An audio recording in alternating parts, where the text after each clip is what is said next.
مثل الذين ينفقون أموالهم في سبيل الله كمثل حبة أنبتت 7 سنابل في كل سنبلة 100 حبة والله يضاعف لمن يشاء واللہ واسع علیم۔ ترجمہ: ان لوگوں کی مثال جو اپنے مال اللہ کی راہ میں خرچ کرتے ہیں اس دانے کی طرح ہے جس نے 7 بالیاں اگائیں، ہر بالی میں 100 دانے ہیں، اور اللہ اس سے بھی زیادہ بڑھائے جس کے لیے چاہے، اور اللہ وسعت والا، علم والا ہے۔ مثل الذین ينفقون اموالهم فی سبیل اللہ، ان لوگوں کی مثال جو اپنے مال اللہ کی راہ میں خرچ کرتے ہیں۔ تفسیر صراط الجنان میں ہے، راہ خدا میں خرچ کرنے والوں کی فضیلت ایک مثال کے ذریعے بیان کی جا رہی ہے کہ یہ ایسا ہے جیسے کوئی آدمی زمین میں ایک دانہ بیج ڈالتا ہے جس سے 7 بالیاں اگتی ہیں اور ہر بالی میں 100 دانے پیدا ہوتے ہیں۔ گویا ایک دانہ بیج کے طور پر ڈالنے والا 700 گنا زیادہ حاصل کرتا ہے۔ اسی طرح جو شخص راہ خدا میں خرچ کرتا ہے اللہ تعالیٰ اسے اس کی اخلاص کے اعتبار سے 700 گنا زیادہ ثواب عطا فرماتا ہے، اور یہ بھی کوئی حد نہیں بلکہ اللہ تعالیٰ کے خزانے بھرے ہوئے ہیں، اور وہ کریم و جواد ہے، جس کے لیے چاہے اسے اس سے بھی زیادہ ثواب عطا فرما دے۔ چنانچہ کئی جگہ پر اس سے بھی زیادہ نیکیوں کی بشارت ہے، جیسے پیدل حج کرنے پر بعض روایتوں کی روح سے ہر قدم پر 7 کروڑ نیکیاں ملتی ہیں۔ نیکی کی تمام صورتوں میں خرچ کرنا راہ خدا میں خرچ کرنا ہے۔ اس آیت میں خرچ کرنے کا مطلقاً فرمایا گیا ہے، خواہ خرچ کرنا واجب ہو یا نفل، نیکی کی تمام صورتوں میں خرچ کرنا شامل ہے، خواہ وہ کسی غریب کو کھانا کھلانا ہو یا کسی کو کپڑے پہنانا، کسی غریب کو دوائی وغیرہ لے کر دینا ہو یا راشن دلانا، کسی طالب علم کو کتاب خرید کر دینا ہو یا کوئی شفا خانہ بنانا، یا فوت شدگان کے ایصال ثواب کے لیے فقراء و مساکین کو تیجے 40ویں وغیرہ پر کھلا دیا جائے۔ انبتت 7 سنابل، دانے نے 7 بالیاں اگائیں۔ یہاں فرمایا گیا کہ بیج کے طور پر ڈالے جانے والے دانے نے بالیاں اگائیں، حالانکہ اگانے والا حقیقت میں اللہ تعالیٰ ہی ہے۔ دانے کی طرف اس کی نسبت مجازی ہے، مجازی نسبت کرنا جائز ہے۔ اس سے معلوم ہوا کہ مجازی نسبت کرنا جائز ہے جبکہ یہ نسبت کرنے والا غیر خدا کو تصرف و اختیار میں مستقل نہ سمجھے۔ اسی لیے یہ کہنا جائز ہے کہ یہ دوا نافع ہے اور یہ مضر ہے، یہ درد کی دافع ہے۔ ماں باپ نے پالا، عالم نے گمراہی سے بچایا، بزرگوں نے حاجت روائی کی وغیرہ، ان سب میں مجازی نسبت ہے۔ اور مسلمان کے اعتقاد میں فاعل حقیقی صرف اللہ تعالیٰ ہے، باقی سب وسائل ہیں۔ نیک اعمال میں یکسانیت کے باوجود ثواب میں فرق ہوتا ہے۔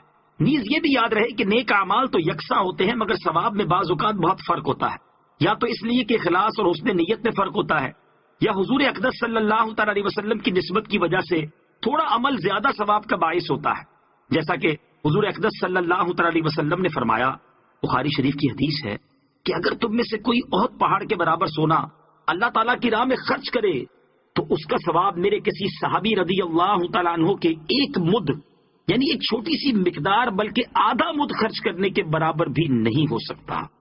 الذين ينفقون أموالهم في سبيل الله ثم لا يتبعون ما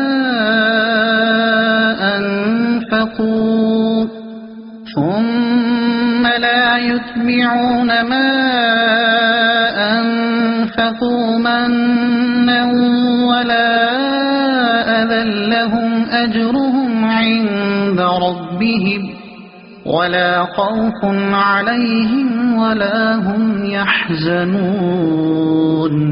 ترجمہ: وہ لوگ جو اپنے مال اللہ کی راہ میں خرچ کرتے ہیں پھر اپنے خرچ کرنے کے بعد نہ احسان جتاتے ہیں اور نہ تکلیف دیتے ہیں، ان کا انعام ان کے رب کے پاس ہے اور ان پر نہ کوئی خوف ہوگا اور نہ وہ غمگین ہوں گے۔ الذین ينفقون اموالهم فی سبیل اللہ، وہ لوگ جو اپنے مال اللہ کی راہ میں خرچ کرتے ہیں۔ تفسیر صراط الجنان میں ہے۔ شان نزول: یہ آیت حضرت عثمان غنی اور حضرت عبد الرحمن بن عوف رضی اللہ تعالیٰ عنہما کے حق میں نازل ہوئی۔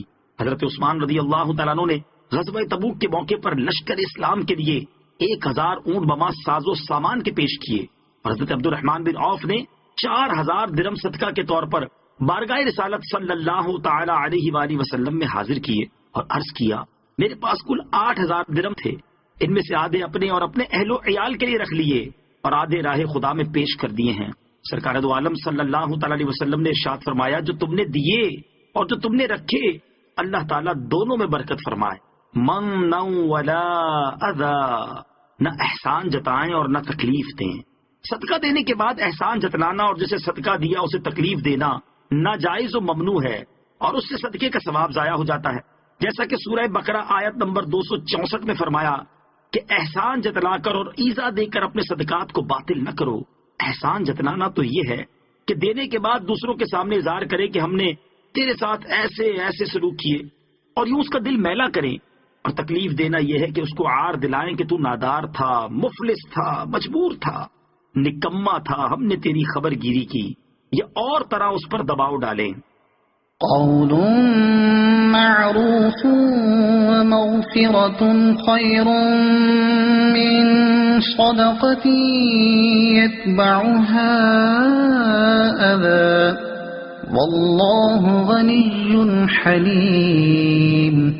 ترجمہ، اچھی بات کہنا اور معاف کر دینا اس خیرات سے بہتر ہے جس کے بعد ستانا ہو، اور اللہ بے پرواہ حلم والا ہے۔ قول معروف و مغفرۃ خیر، اچھی بات کہنا اور معاف کر دینا بہتر ہے۔ اگر سائل کو کچھ نہ دیا جائے تو اس سے اچھی بات کہی جائے اور خوش خلقی کے ساتھ جواب دیا جائے جو اسے ناگوار نہ گزرے، اور اگر وہ سوال میں اصرار کرے یا زبان درازی کرے تو اس سے درگزر کیا جائے۔ سائل کو کچھ نہ دینے کی صورت میں اس سے اچھی بات کہنا اور اس کی زیادتی کو معاف کر دینا اس صدقے سے بہتر ہے جس کے بعد اسے عار دلائی جائے یا احسان جتایا جائے یا کسی دوسرے طریقے سے اسے کوئی تکلیف پہنچائی جائے۔ واللہ غنی، اور اللہ بے پرواہ ہے۔ آیت کے آخر میں اللہ تعالیٰ کی 2 صفات کا بیان ہوا کہ وہ بندوں کے صدقات سے بے پرواہ اور گناہ گاروں کو جلد سزا نہ دے کر حلم فرمانے والا ہے۔ اپنے ماتحتوں کی خطاؤں سے درگزر کریں۔ اس آیت میں بھی ہمیں یہ نصیحت ہے کہ اللہ تعالیٰ غنی و بے پرواہ ہو کر بھی حلیم ہے کہ بندوں کے گناہوں سے درگزر فرماتا ہے، اور تم تو ثواب کے محتاج ہو، لہٰذا تم بھی فقراء و مساکین اور اپنے ماتحتوں کی خطاؤں سے درگزر کیا کرو۔ حلم سنت الہیہ بھی ہے اور سنت مصطفیہ بھی۔ سبحان اللہ، کیسے پاکیزہ اخلاق کی کیسی نفیس تعلیم دین اسلام میں دی گئی ہے۔ ذیل میں مسکینوں اور ماتحتوں کے بارے میں سید المرسلین صلی اللہ تعالیٰ علیہ وسلم کی تعلیمات ملاحظہ ہوں۔ نمبر 1، حضرت ام بجید رضی اللہ تعالیٰ عنہا فرماتی ہیں میں نے بارگاہ رسالت صلی اللہ تعالیٰ علیہ وسلم میں عرض کی یا رسول اللہ صلی اللہ تعالیٰ علیہ وسلم، ایک مسکین میرے دروازے پر آ کر کھڑا ہوتا ہے اور میرے پاس اس کو دینے کے لیے کچھ نہیں ہوتا تو میں کیا کروں؟ رسول کریم علیہ الصلوۃ والسلام نے ارشاد فرمایا اگر تیرے پاس جلے ہوئے کھر کے سوا کچھ نہ ہو تو وہی اسے دے دے۔ حضرت ابو مسعود رضی اللہ تعالیٰ عنہ بیان کرتے ہیں کہ وہ اپنے غلام کو مار رہے تھے۔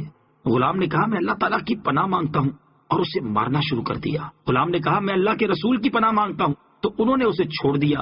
نبی اکرم علیہ الصلوۃ والسلام نے ارشاد فرمایا خدا کی قسم اللہ عز و جل تم پر اس سے زیادہ قادر ہے جتنا تم اس پر قادر ہو۔ حضرت ابو مسعود رضی اللہ تعالیٰ عنہ فرماتے ہیں کہ پھر انہوں نے اس غلام کو آزاد کر دیا۔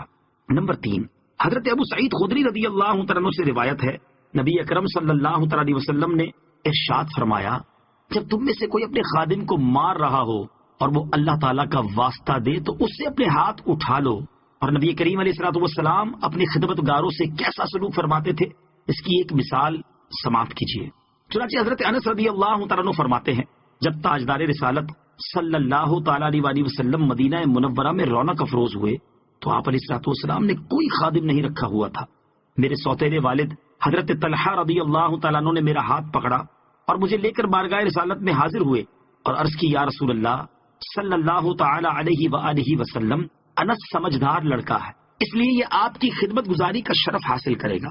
حضرت انس رضی اللہ تعالیٰ عنہ فرماتے میں نے 10 سال تک سفر و حضر میں حضور پرنور صلی اللہ تعالیٰ علیہ وآلہ وسلم کی خدمت کرنے کی سعادت حاصل کی، لیکن جو کام میں نے کیا اس کے بارے میں آپ علیہ الصلوۃ والسلام نے کبھی یہ نہیں فرمایا کہ تم نے یہ کام اس طرح کیوں کیا، اور جو کام میں نے نہ کیا اس کے بارے میں آپ علیہ الصلوۃ والسلام نے کبھی یہ نہیں فرمایا کہ تم نے یہ کام اس طرح کیوں نہیں کیا۔